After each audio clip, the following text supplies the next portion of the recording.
allow myself to be in that emotion. I talk to God about it, right? Like, I believe God enough to stay completely present without the constant, perpetual need to just soothe my flesh.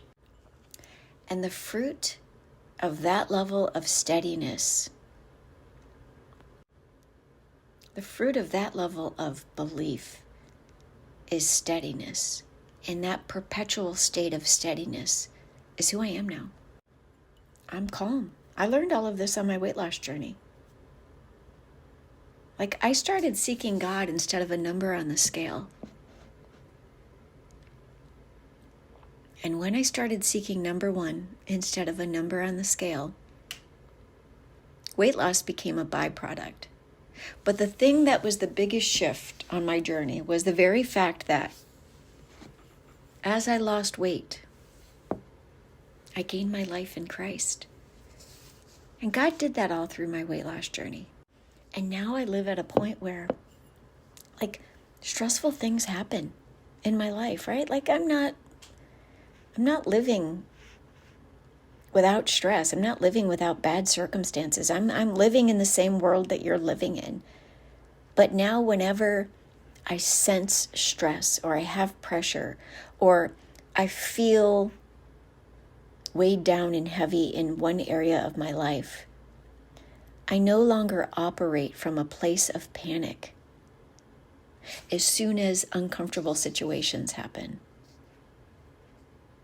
It's like God used my weight loss journey to spiritually strengthen me so that I could stop being mastered by my flesh, so that I could start being spiritually bossy, if you will, right? And that's where I live now, from this place of spiritual regulation. When I notice that my flesh is attempting to rise up and want to dictate the day and master me, I govern the atmosphere. I pay attention to the fruit of my atmosphere, and I live from a place of governance. This is what emotional regulation looks like.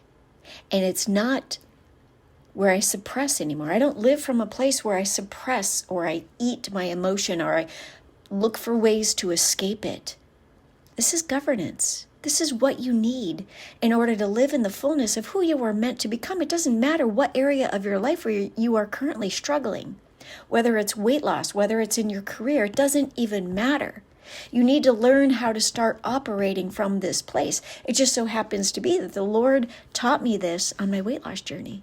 Like, I see myself right now where, my body is no longer in this state of perpetual, survival mode. And even though I eat the way I eat now, I don't hate it. Often, I eat the same thing, and it has completely freed me. Food has lost its grip on me so much that I value what not spiking my insulin does. Because what I didn't know then is that every time I spiked my insulin, I couldn't quite discern the voice of God. And I believe that that's just the way the enemy likes it. I believe sugar is the bait of Satan. I believe that when our bodies are filled with high amounts of sugar and carbohydrates, all of these things that give us what we want, not what we need. I'm going to sneeze. I'll be right back. When we live that way, it keeps us from discerning God's voice. It keeps us from being mastered in the Spirit, coming under the right authority, being able to regulate our emotions, take our thoughts captive, become who we are meant to be. And now I live from such an emotionally regulated, spiritually regulated place where nothing tastes as good as hearing His voice feels. I couldn't discern the voice of God this clearly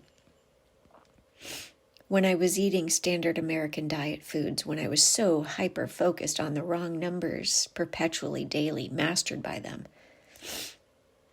And so now I live from a place where I don't spike my insulin.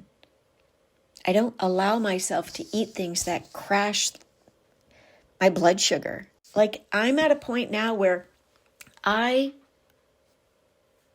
learned this through my weight loss journey, and it's freed me to rise to new heights in my entire life for God's glory.